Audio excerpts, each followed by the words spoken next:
Welcome everyone to the L7C podcast, Women's Gymnastics Edition. That is right. Women's Gymnastics is back on the Yeah. L7C podcast, and we have our women's gymnastics expert with us, Miss Sarah Bogut. Happy New Year. Happy New Year to you. It's so good to be back. And it's so good to have college gymnastics back. It's one of my favorite times of the year, as you know. And also, we have to say happy anniversary because this time 1 year ago was your very first episode. Yeah, what was the exact date we recorded? Do you remember? Um, I don't have the exact date. I know the episode came out today. This time last Really? this time last year, your first episode was actually out and published. Wow, that's amazing. Wow. Well, I'm really excited to be, I guess, recording with you on such a Yeah. momentous occasion. Yeah, I mean, that was Let's Talk College Gymnastics. That was my debut. And that's actually it was one of the top 10 Top for 10 our of year. 2022. Yep. Yeah, so I'm really grateful for everybody who listened, and I'm glad so many people found it valuable enough to listen to. And I hope we can have another great season covering this topic because it's a great thing to follow and a great thing to learn about. Absolutely. But before we get into like the gymnastics portion, which we're here to talk about, what has been going on with you? Because obviously, if you watched the end of your podcast, you saw Sarah. But Yes. once the gymnastics season went away, she went and was doing her own thing and still doing her own thing. So what's been going on with you? Well, I think we did do kind of an off-season We update did. where I gave an overview of my crazy summer, right? So, Hmm. listeners should know that I earned my master's in statistics, which is super exciting. I made a really big milestone in my PhD program, which was passing my comprehensive exams. Um, so I'm kind of solidly in the end stage of my PhD and in grad school right now. And so something I've been working on is applying for jobs, which I'm a little surprised snuck up on me so quickly. People don't tell you how quickly grad school and life starts going once you approach the end. But yeah, I'm casting a wide net and kind of seeing who's biting. And without revealing too much, I have some bites. So um, it's been a good confidence booster and also just a really fun opportunity to kind of imagine myself in different careers and meet a lot of people who I could work with or could work with people like. So it's been fun. That is awesome. That is awesome. You're doing great things over there Mm-hmm. and you just continue to rise up.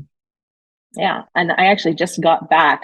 Martin just now received my outline for today, what I hope to talk about today, because I just got back from a major math conference. So the joint math meetings are well renowned as the world's largest gathering of mathematicians, about 6,000 participants. So I was in Boston for that. And then I got back at about midnight on Sunday night and then promptly started my semester. So I'm teaching again this semester, which I forgot how much I enjoy, to be honest. It's been a lot of fun teaching computational biology department. That's So awesome. that's a little different. And like Sarah said, she just sent me the outline. So I was just having a whole bunch of random stuff up, hoping that I would hit. I think I hit on some of them. And there are some questions I'm going to ask Sarah that she doesn't know I'm going to ask about gymnastics wise. So it's going to be a Okay. little quick hits when I have a chance to throw in one of the quick hits. But Sarah, let's get started. First of all, the season is underway. It is. Yeah, it got started quick this year. Usually more happens all at once in the first week of the season, but this was kind of a slower start. This coming Saturday will probably be the biggest. Almost all the teams will be in action as of this weekend. So it's very exciting. So, who were the teams that have been in action? Because you said all of them will be in action this weekend. So, who already has been in action? Yeah, so well, quite a few big names. So I'm sure I won't hit all of them, but I do want to give a particular shout out to just these season opener meets that happen on podium. So, Martin, when I say a podium meet, do you Mhm. know what I mean? No, Was that a yes or a no? no, It that was a was a no. no. Okay. All right. So I can't remember whether this was something we covered at all last year, but So when you talk about a gymnastics meet being on podium, that refers to the podium, which is like this raised structure that all the apparatuses are on. Mm-hmm. So if you watch the Olympics, all of that happens on On podium. podium. And the nice thing about podium meets is that, well, first of all, they're just more prestigious. Just, everything's elevated, literally. Mm-hmm. And usually only the most special meets get to be on podium. So national championships are on podium usually. But if you just go to like a Utah State gymnastics meet and walk into their arena, they don't have anything on podium or raised. So a lot of times there will be these large invitationals or like kind of more special meets that open the season that are on podium, and it just is a fun kickoff to the season. So one of the big ones that happened was the Super 16 meet, which was a brand new meet that happened in Las Vegas. It Mm-hmm. took a while. It was kind of on people's radar for a long time, but it was finally announced that it was definitely happening a couple weeks before it happened. And so that was a really big invitational in Las Vegas. A lot of big names were there. So I think Oklahoma, Michigan, California, UCLA, Auburn. several others. Auburn was there. Suni was in action again. And one of the more exciting things that happened at that meet was Fisk University's debut as a program. And Mm-hmm. so we've talked about Fisk in the past and about how it's one of the programs to watch this year because they're brand new. They are special because they're actually the first ever HBCU gymnastics team. Mm-hmm. And so people were very, very excited to see that come together. So do you have I anything do. to So ask? with I do actually. This kind of leads into some of the stuff. So with the Super 16 that happened and the defending champs Oklahoma winning it, just want to have. I'm sure you've already have. Have you already seen the road to nationals, like the current top 10 teams in the country to start the year? Yes. So I know this is super early because obviously people are going to improve, learn new routines, all that jazz. But did we see the whole Final Four that's going to be there at the end of the season there in the Super 16? Like, I know this is way too early, but like, did we see who the teams are going to be in the Final Four that were there? It's certainly possible. A lot of the major players were in action this weekend. Yeah, just looking at the list, you can never count out LSU or Alabama, and they were both in action. Oklahoma, Florida, Michigan, Auburn. Yeah, everybody who was going to be in action is. Arkansas was in action. Yeah, yeah, I really do think we saw. I will go on record and say that we saw the national champions last weekend. Okay. And obviously, there's still a long season. There could be many upsets along the way once it gets to the tournament. But just like looking at the college women gymnastics, like just the top six: Oklahoma, Florida, California, Michigan, Auburn, UCLA, just to round out like those six. And even just looking at current stats right now, like the women's gymnastics vault rankings, and this is all coming from NCAA.com, like Jordan Bowers, Oklahoma is like Mm-hmm. one, Sierra Brooks, Michigan. How do you say this lady's name from Auburn? De'Aaron Oh, Gobor? Darian Goborn. Yeah, Yes. Darian's amazing. She's the fifth year senior. She's really famous for crowning herself on floor as the Wow. queen. Yeah, she's the floor queen. Does really great work.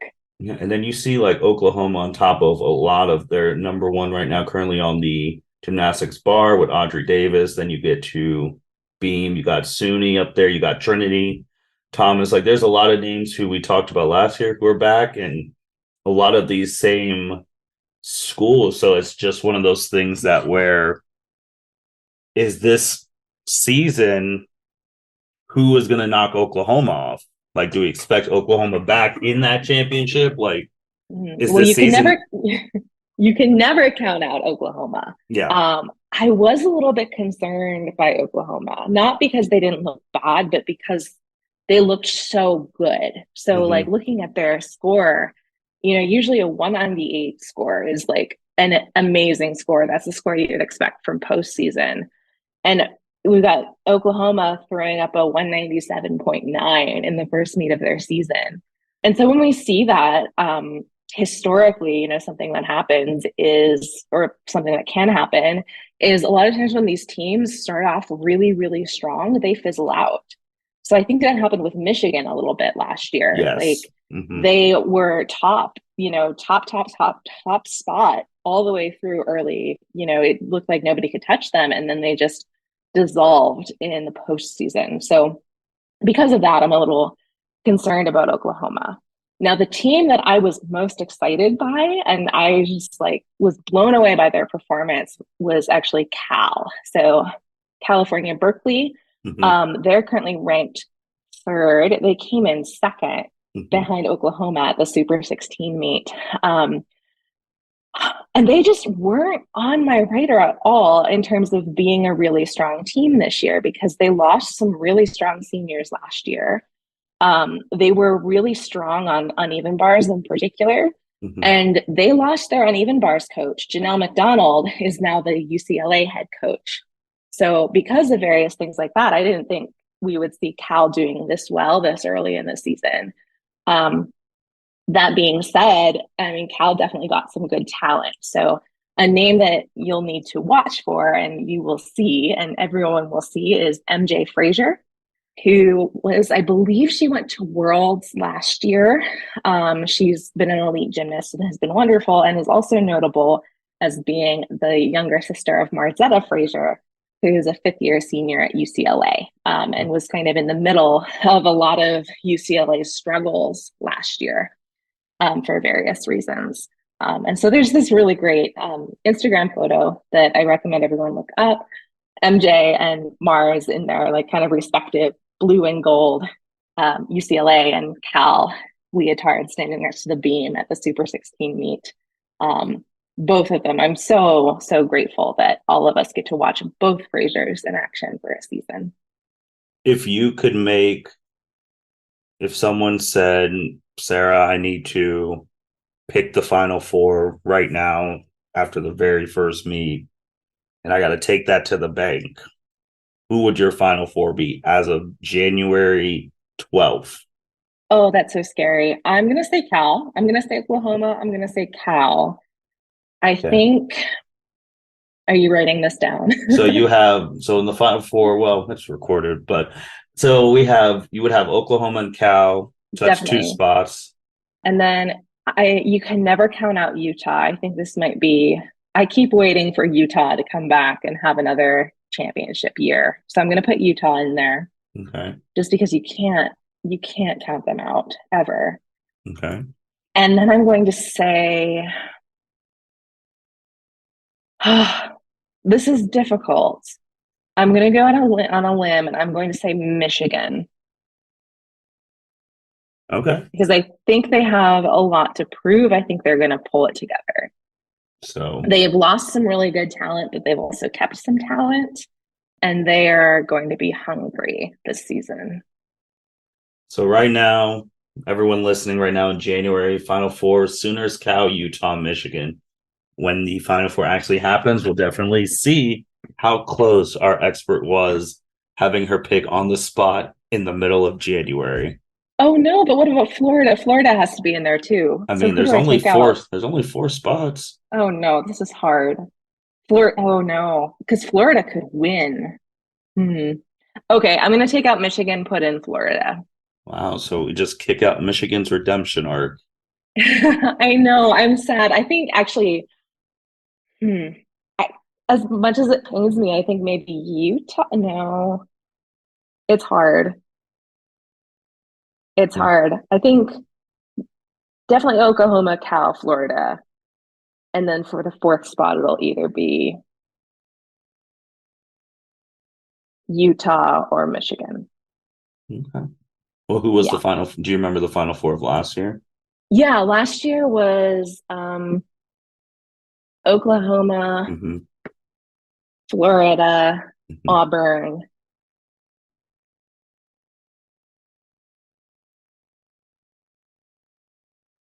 Utah.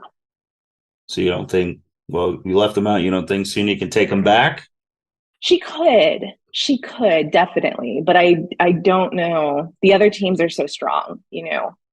I I agree. definitely think Suni will be there. Suni will absolutely make it Okay. to nationals in some form. I don't know. We'll see what happens with Auburn as a team, but they have, I think, less of a reason to fight and redeem themselves than someone like Michigan or Florida, you know. I agree. Now, I've actually been waiting to talk about this with you since November of Uh, 2022.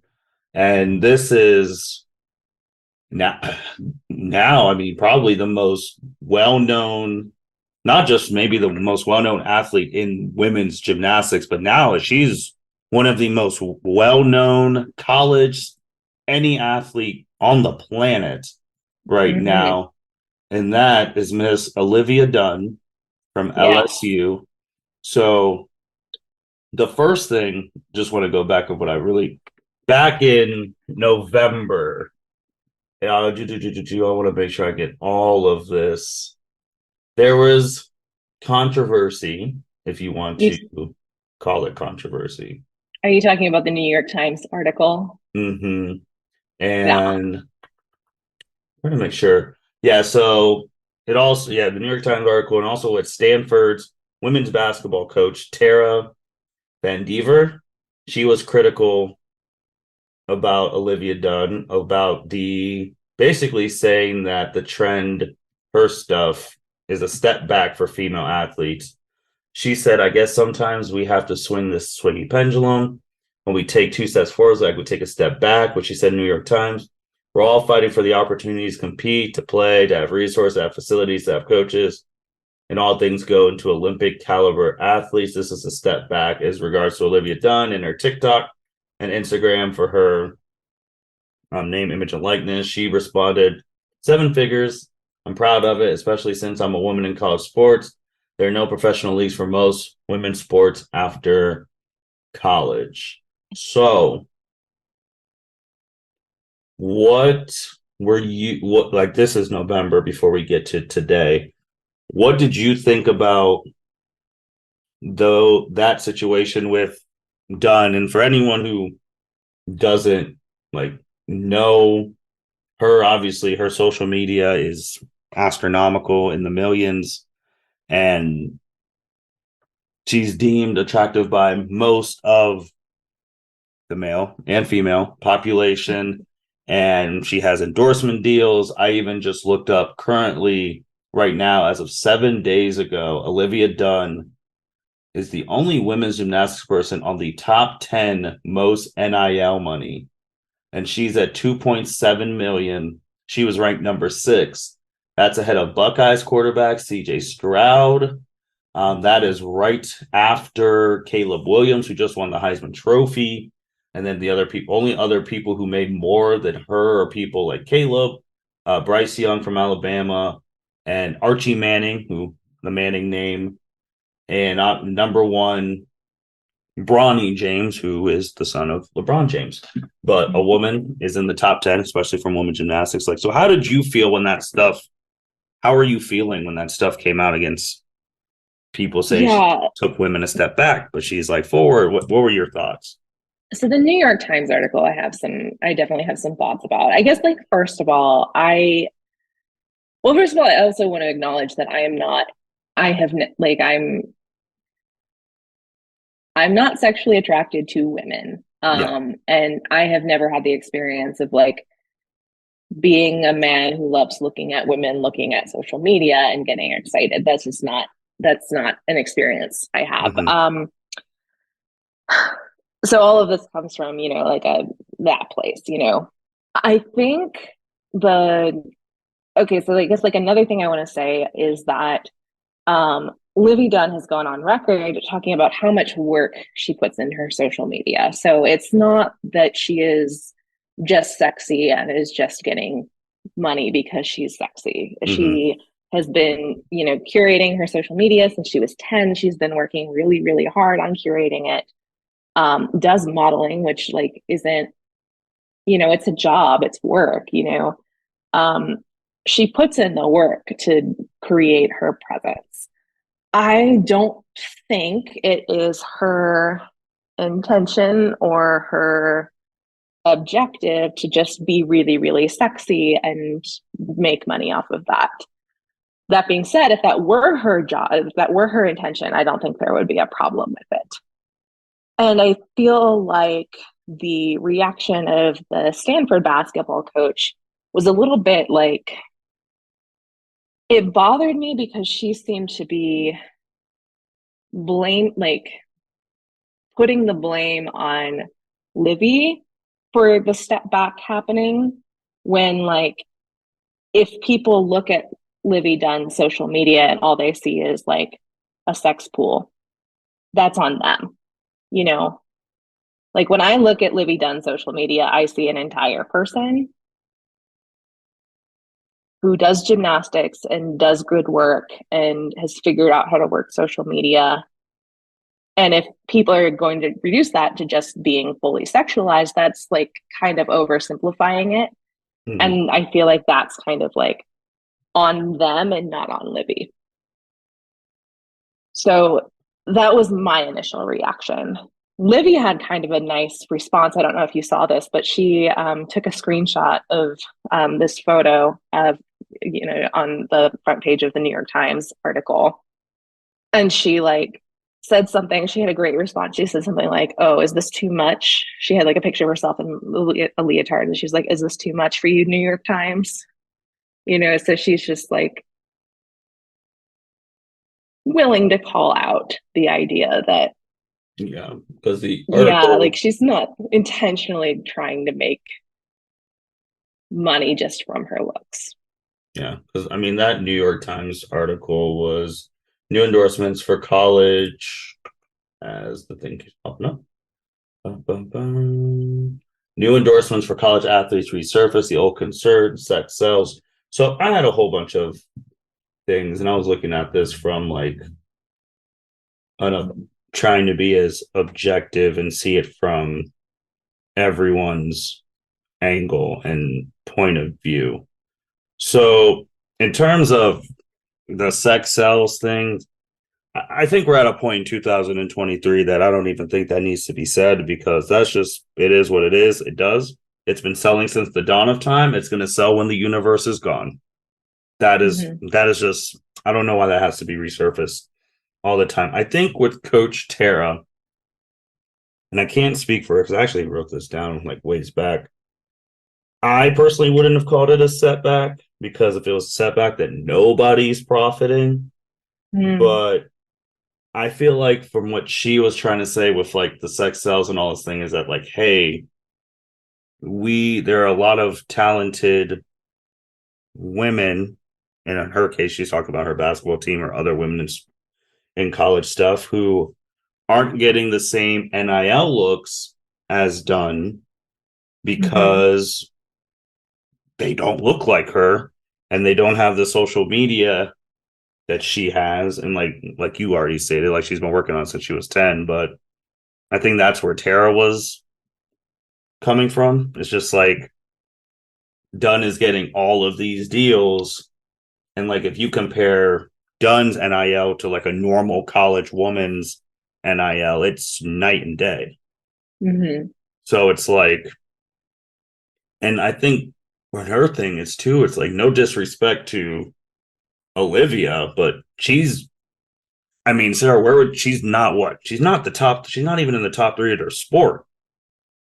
That's true. Or on her team. Or on her own team. Like that's one of those things too. Like if I'm the best player on the team and I'm getting pennies to a dollar, and I don't know where you would rank her on her team, and she's getting 2.3 million, you normal jealousy, you feel some type of way.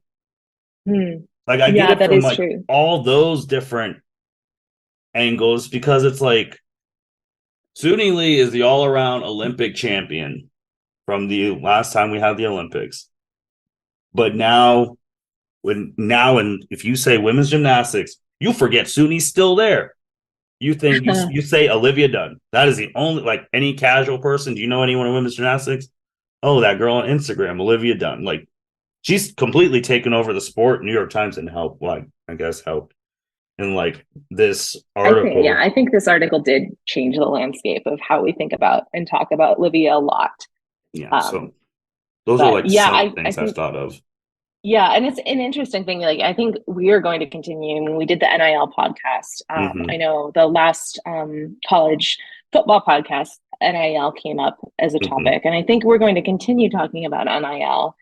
And I think one of the things that's tough about it is that, usually like we're used to like sports scholarships and like Hmm. sports, pro athletes getting paid a certain amount and like prize money and stuff. But like NIL and like your value to, your social media value and your value as somebody who has a name, image, and likeness isn't necessarily going to be correlated directly with your achievement. It's Yeah. like something different. It's like what you do, with yourself and with your image and your name. And so it's a little bit different. And I think, Like I want to read you this. This is the NIL women's top 100. And it also gives like their followers on social media and all of that stuff. So, and it also combines the followers, which that's going to be kind of crazy. mhm. Obviously, I don't know why they said Livy. Her real name's Olivia. Olivia Yeah, Dunn. she goes by Livy. Yeah, but Her social media handle is at Livy Dunn, or I think it's just at Livy. I understand that, but on a professional site, you should probably put their real names. Just saying. Oh yeah, that's a good point. That's a good point. I'm with you. So NIL validation as of right now, 2.7 million. So she has 9.3 total social media followers, two on Instagram, 2.6, 6.6 on TikTok, and 46K on Twitter. Do you want to guess who the number 2 woman in all of women NIL is? Is it Suni? Yes. Suni Lee, number 2. 1.5 million. Me personally, I have a problem with that because one of the best people in the sport, no, she's the best gymnast, all around gymnast on the planet Earth, validated from the Olympics. She should be making more than Olivia Dunne. That's if I was Suni Lee's negotiator. That's what I'm saying. Hmm. I'm just saying, if you clearly are better than someone at another sport, at the same sport, you should be getting paid more than them. Well, right, but like she's not getting paid. Like the gymnasts aren't like these athletes aren't getting paid Mm-hmm. to do their sport. Yeah. Like they're getting paid to be public figures. Yeah. And I think that's where the mismatch is. And I think like if we had kind of like I love that NIL is a thing, but I think that like if what we want is for the best of the best at their sport to be making the most money, we need to, have prize money and like Mm-hmm. compensate them based on their ability and their contributions to the sport. But NIL is a little bit of a different animal and it's not quite the same as that. And I don't think it's going to end up being the same as that. No. And then you got to go. And then the disparity of that gap is like the next person from women's gymnastics currently is number 10, and that is Jordan from UCLA.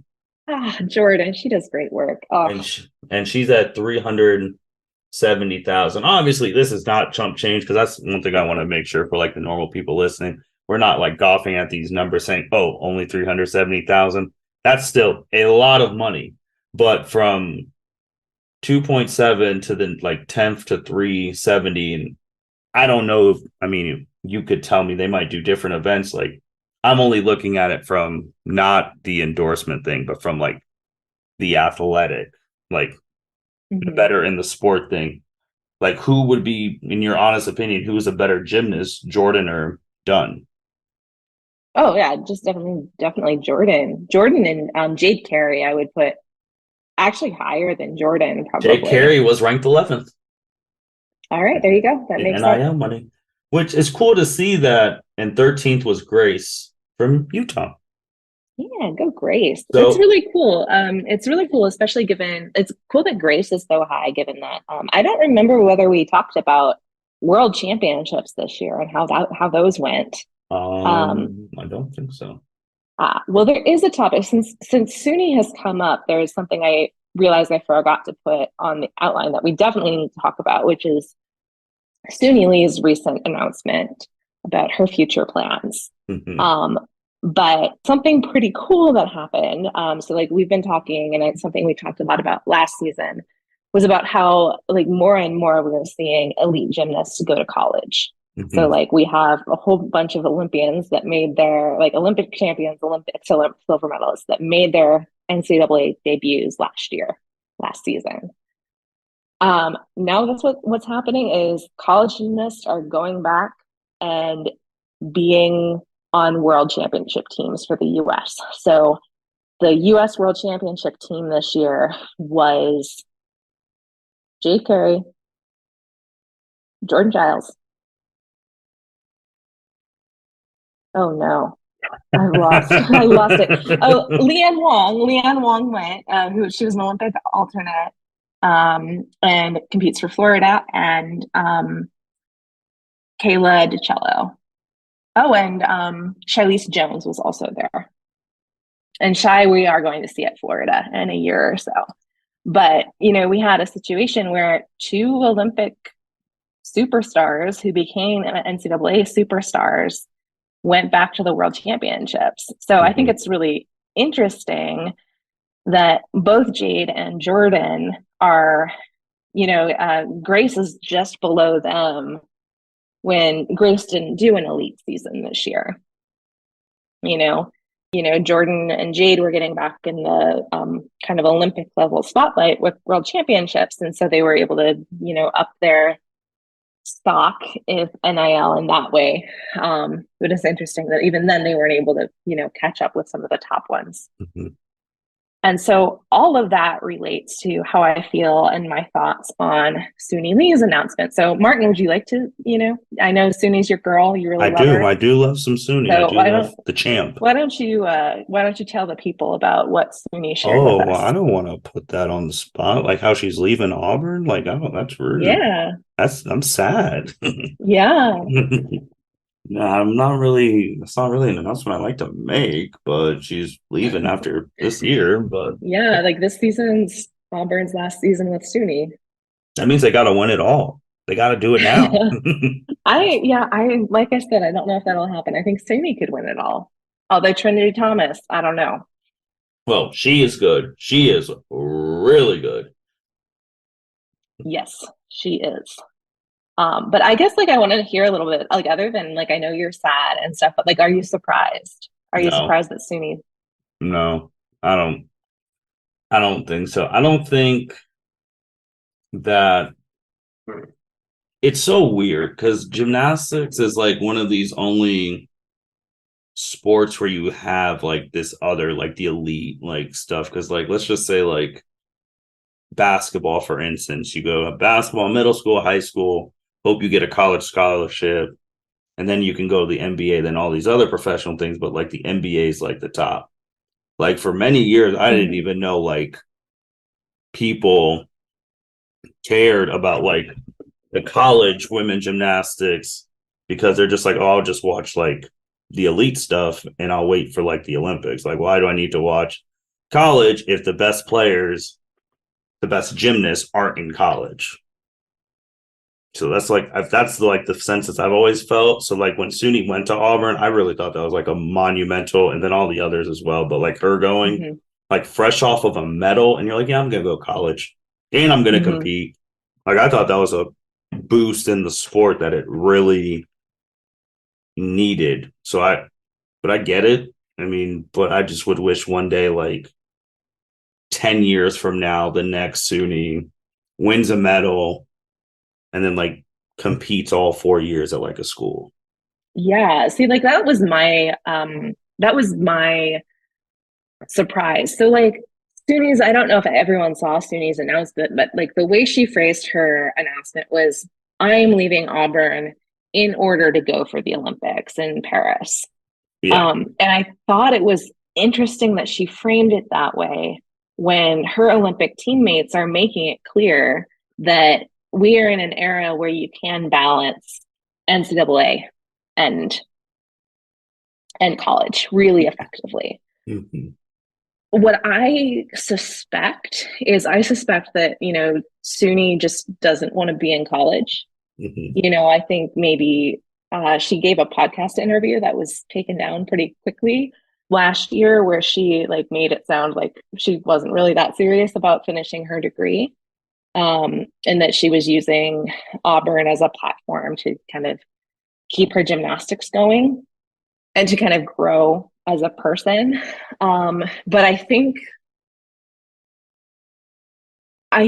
her saying that she's leaving Auburn in order to go for the Olympics is It makes it sound like It makes it it's sound like JV.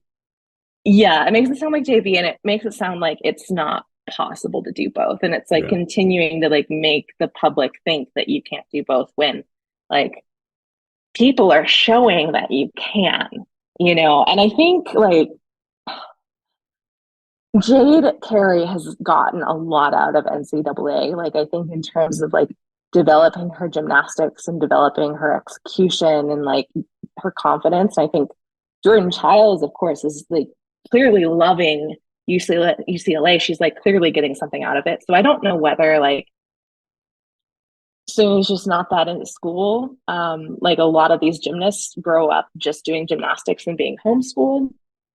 Mm-hmm. Um, or if there's like media and like expectations and endorsement level demands on the reigning Olympic all around champion that other people just don't have. So I wish her announcement had been a little bit more reflective of all that complexity rather than, trying to, perpetuate the dichotomy that is college gymnastics and elite gymnastics, because it's moving very quickly into being not a dichotomy anymore, which is amazing for the sport. And I would like to see that acknowledged much more by the mainstream. Yeah, because even at Arbor, like in her 1 year, it's the highest like finish they've ever gotten in program history, getting 4th. Mm-hmm. Like so, and then obviously like she came runner up in all around battalion Trinity, but then she won like the balance beam title. So I don't know if she's gonna be like, well, I just want to avenge that runner up thing and I want to win and then see where the team goes and then leave, because I feel like this as far as the team goes. And obviously we talked about her last year with the stuff she was dealing with her boyfriend and like Mm-hmm. that stuff. So maybe she's just like, I don't want to deal with that again either, stuff like that. But I think it's more a blow to the college gymnastics scene just because of what you said. But I do think with like NILs and all of that stuff, more college women gymnasts are definitely being seen in the main light than probably ever before that like aren't Mm-hmm. in the Olympics. So I think that's something too that obviously you want to strive to be on the Olympics. You want to strive to get that gold medal, be there, have the national anthem play. But with like NIL and stuff, even if you don't make the Olympic teams or any of that, you could still have a very successful college gymnastics career and be okay. Mm-hmm. So And have a college scholarship in the process. yeah. But now with all that in her last year and everyone knowing it's her last year, that will bring extra fanfare to Auburn because it'll be their last time seeing her in that uniform. So also pressure because now they got to perform. Number 5 team, Yeah. 5 team currently. Well, Yep, number 5 in the nation as of a week. So yeah, we'll see how that goes. we'll see. We'll see. There's some bad ladies out there who are looking to win some titles this year. So and it's Oh not going yeah, to be I'm easy for excited. anyone. I think generally kind of a fun thing that's going to happen with this year is going to look a lot like last year. Mhm. Because last year we had a massive incoming class because of, the Olympics being when they were. Um, we also have a lot of people staying for a 5th year because of the COVID year Yeah. eligibility. And so because of that, we like this year's incoming freshman classes and just across the board are a lot smaller. And so a lot of the people who were big major players last year are still big major players this year. And there aren't a whole lot of new folks in the mix. Like I think Selena Harris at UCLA is going to make a big splash. Mhm. She already has. And Faith Torres is going to be a big name at Oklahoma. But other than that, there aren't a whole lot of real big, and MJ Frazier, of course. And I guess I'm like eating my words here. MJ Frazier at Cal, we talked about. And at Florida, we're getting Kayla DiCello, and we're getting Morgan Hurd's debut. But other than that, other than that big, long, significant list I gave, a lot of similar things we saw this year or last year are going to be at play this year as well. So have there been any changes on where you can watch the meets? No, not really. I think the conclusion or if you don't have cable, the College Gym News and some other outlets have kind of concluded that YouTube TV is probably the best in terms of getting the most networks that cover gymnastics. Okay. I think they have everything except for the Pac-12 network.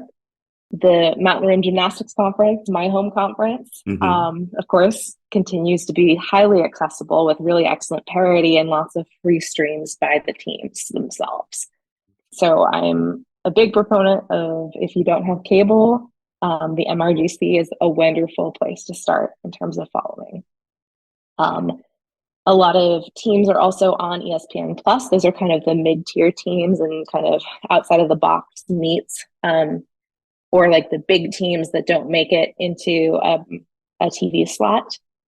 They end up on ESPN Plus. So that's a good thing to have. I'll probably sign up for ESPN Plus for a few months coming up. Fair enough. Fair enough.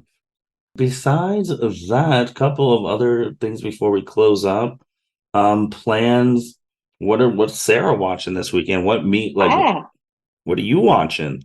So Sarah is very excited because I've mentioned at the beginning, a lot of seasons kick off with these big podium meets. So my team, Utah State, is making its debut this weekend, Friday night, down in Salt Lake City at the Best of Utah meet, which is going to be, of course, all 4 teams in Utah. So Utah State, Utah, which of course is always awesome to watch, Southern Utah, and BYU.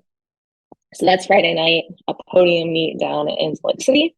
So that'll be really exciting to see. Utah's always fun to watch. And then the 3 other teams, Utah State, Southern Utah, and BYU, are all big rivals in the same athletic conference. So I'm getting a hotel room. I'm staying overnight because the next day, another brand new podium meet, much like the Super 16, is going to be happening. Brand new meet called the Wasatch Classic. There will be an afternoon session and an evening session. So I'm going to get to see, I have it. I have them pulled up. I keep forgetting who they are. But the afternoon session will be UCLA, Minnesota, Washington, and Boise State. And then the evening, that Saturday, is Cal, Iowa, Pittsburgh, and Oregon State. So I mentioned Cal. I'm really excited to see what they do. Iowa, I'm really excited to see because there's this gymnast named Adeline Kenlin who's just absolutely beautiful on beam. She qualified to the beam final at NCAA's as an individual, which is really hard to do. Ended up getting 2nd overall in the country. And then, of course, Pittsburgh and Oregon State, I'll get to see Jade in action. So I'm real pumped. So the big meets kicking off the season are going to continue this weekend. And I'm really excited to see some of this live. I think I got 4th row seats. Are you going by yourself or are you going with like friends? No, I'm meeting up with, so my friend Kimmy from the Gymternet, I think I've talked with her before. We met because we were commenting on all the same meet threads and such. She's a really big Boise State fan. She lives up in Boise, and Boise State and Utah State compete against each other and compete against similar teams. So she and her husband, or no, her partner, her long-term partner, are coming down, and we got seats together. So we're going to watch Best of Utah together, and then we're watching both sessions of Wasatch Classic together. So I'm super excited to kind of touch base with her again and spend some time in person with other gymnastics fans. Awesome. There is actually something which I know she's probably going to get an update every time with Olivia. That since we were talking so much about NIL, since we talked about the article, fast forward now where you had that scene where all of the I think looking at them, it's looking like a 15 to 19-year-old range. I'm Yeah, they look like thinking. high schoolers. They Yeah, look really young. I'm thinking high schoolers, and it was at the LSU versus Utah, that Yeah. meet where they were all out there chanting, "We want Livy, give us Livy." There's Yeah, a they were whole doing thing. other things too. So like they were in the stands, you know, like they had like a big like Livy sign and such, and Mm-hmm. they were like chanting, "Put in Livy, put in Livy." And then, of course, you know, there's the incident outside that Samantha Pashik, who is a broadcaster and former Olympian, Yep. posted on Twitter and got many views. But there are also reports of that group of individuals following gymnasts as they went to their cars and like harassing, just being really harassing and kind of making the gymnasts feel really uncomfortable. Um, so I know that LSU has announced that they're planning on increasing the security that they have at meets, especially around Livy. Um, and I think it is worth noting as well that Suni has had a 24-hour bodyguard with her at meets, you know, ever since she started there. So there's definitely precedent for the need for protection. Um, what did you think about the video I sent you, Martin? I saw it before you sent it to me, actually. Oh, okay. So, I mean, it's hard to avoid one of those things as the moderator of this thing because I got to try and keep up with absolutely everything. But when I saw it and hearing, like, are you Livy's mom? You're not Livy, but you'll do. I think, unfortunately, this is one of par for the course when you have a passionate fan base. Mm-hmm. Like, it's unfortunately not all of Olivia Dunn's fans are like that. That is not true. So I don't want that out there. But you're going to have that group where it's like, and even just for women's they haven't experienced this before. Like, this is like a phenomenon that like one person has caused all these emotions, and these 15 to 19 whatever year old guys, and across the nation, the talk of the town. Like, so it's something that unfortunately they're probably going to have to get used to being an LSU team as long as Olivia's there, because Mm-hmm. every meet they're going to focus on her and the fans are going to want her. And but I did like her tweet that she'll always be appreciated and love the support from the guys. But if you come to the meet, I want you to be respectful for other gymnasts and the gymnastics community as we were just doing our job, which I agree. Like, I think she handled that perfectly, because what else can you say? Don't come to my stuff and don't support me, because you say that, then you have the NIL people who are giving you money. It's like, that's not how it's working. We want you to Mm-hmm. have these fans because then our product sells. So those guys just need to relax. They need to take a chill pill and like not be like they were that Utah thing. Yeah, for sure. And I think like the things that bothered me most about that, Mhm. and I think this kind of harkens back to like my feelings surrounding the New York Times articles. Well, first of all, I wonder how to what extent the New York Times article contributed to Yes. affirming and enabling and like, you know, saying the quiet part out loud and making it so that it's considered okay to act out in that way. Hmm.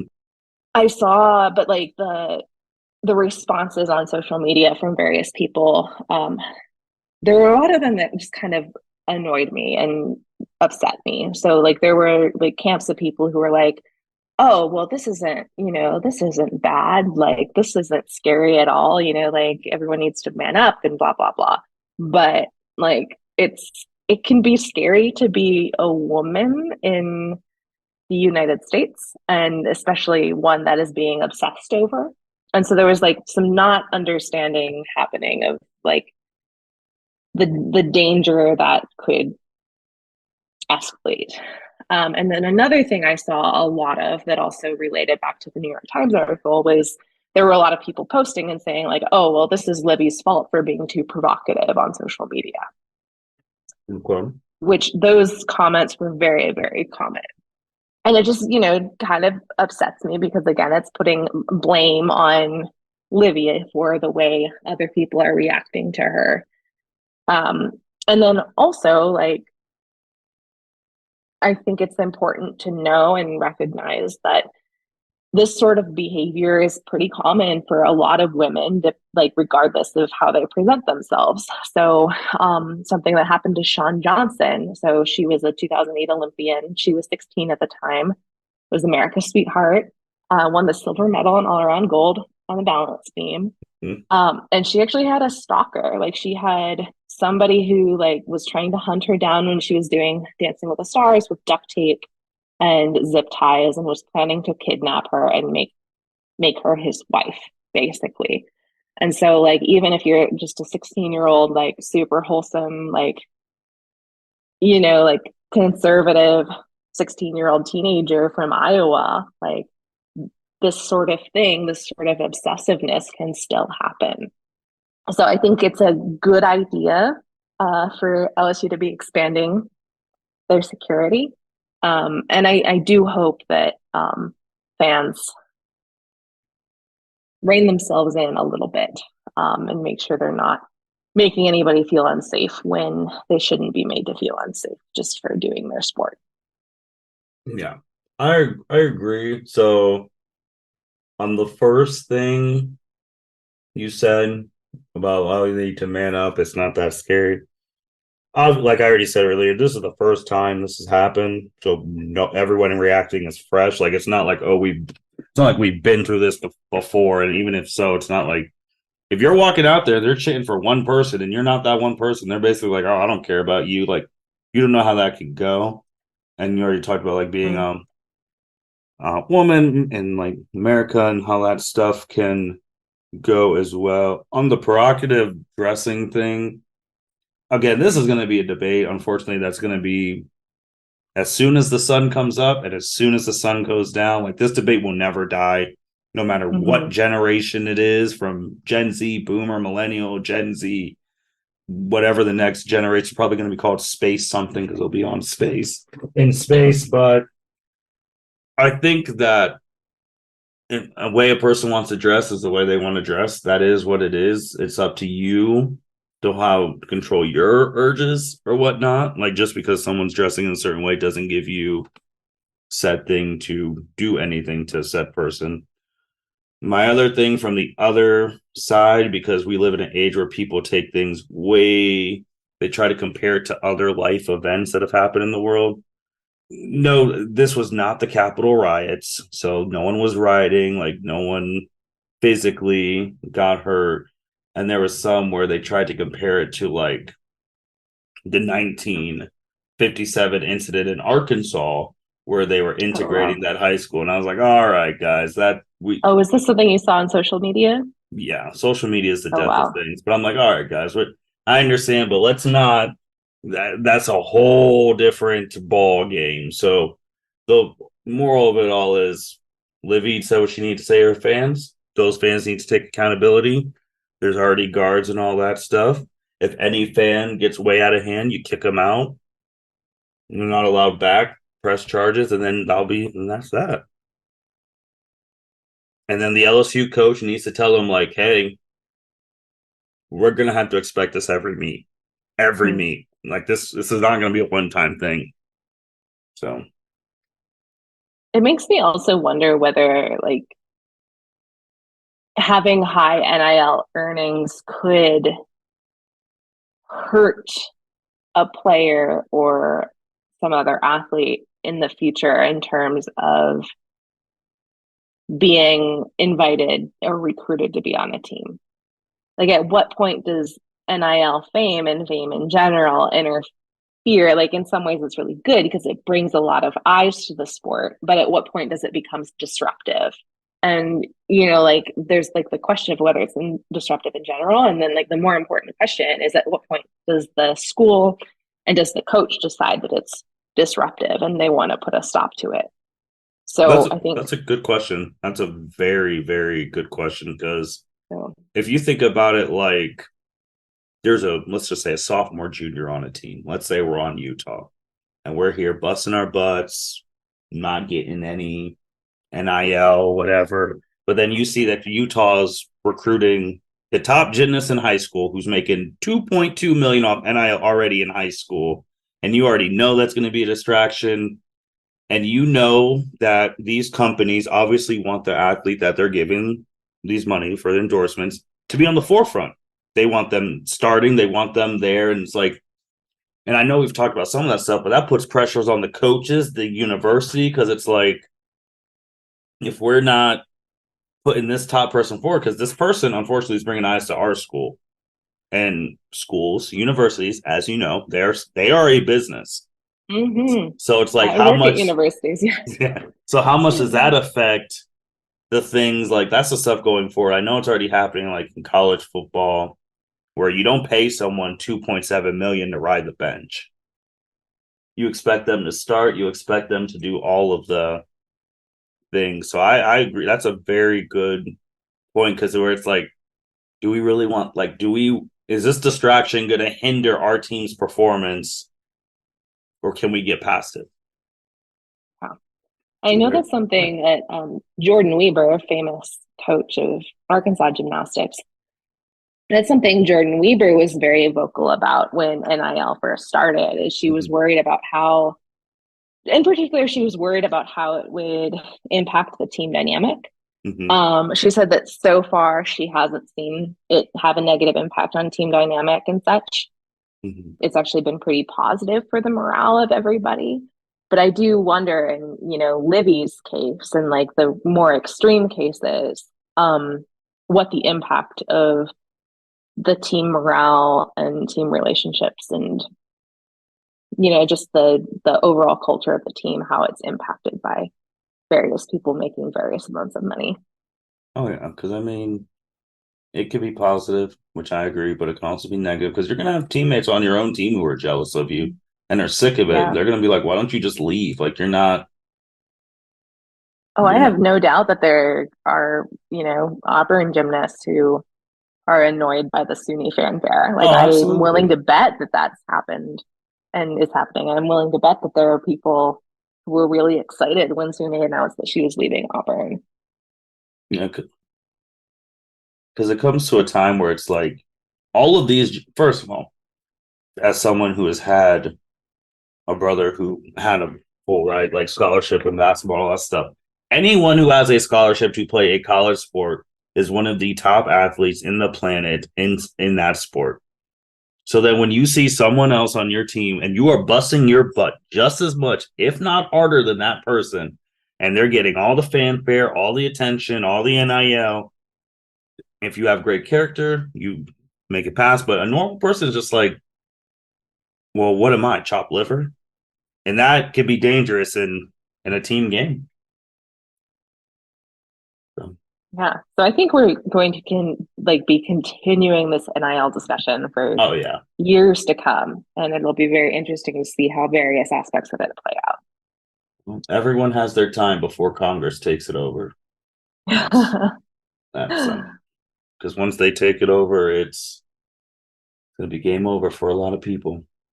All right, anything else? This was a great first episode back. Yeah, I'm really excited to continue. I hope a lot of our listeners will follow along. I hope we get some new listeners that come on and kind of listen. I would like to continue kind of um, Monthly. making these episodes accessible to people who don't necessarily know everything about college gymnastics and are just trying to get started. So I'm just kind of looking forward to another season, hoping we can continue making them what I hope that they will be, all while enjoying my sport and sharing that with all the rest of you. So Awesome. Awesome. I'm excited. With that being said, thank you everyone for listening to the L7C podcast. Thank you, Sarah, for coming back, doing another round of the women's gymnastics, covering it this year. We'll be back next month of February, Yeah, with an sounds good. update, and we'll see if Sarah's Final Four predictions change month to month. Right now, she has the Sooners, Cal, Utah, and Florida. If the Final Four had to be right Oh, now. I have no doubt that will change.